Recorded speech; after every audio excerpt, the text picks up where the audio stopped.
and kind of look at the overwhelming numbers of people in prison and who have gone to prison over the last 3 and 4 decades, and the fact the majority of those people in prison look like myself and look like Brittany,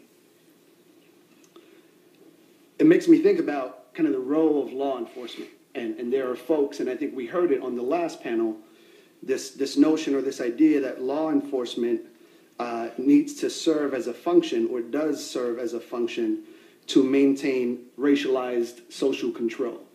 And so I just want to hear from the panel kind of how you take that notion, this idea that that law enforcement's function is to maintain racialized social control.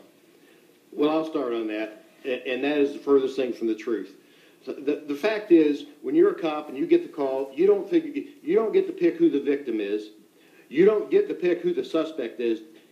When you take a report, you know, in Dragnet they used to say, "The facts, ma'am, just the facts."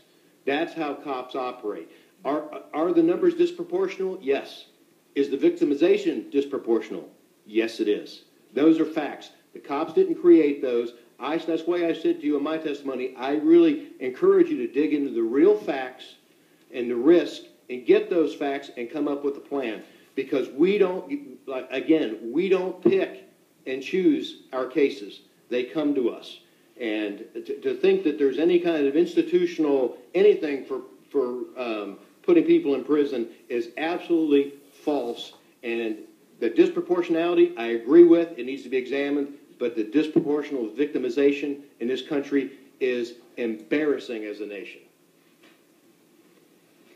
Brittany Patnett.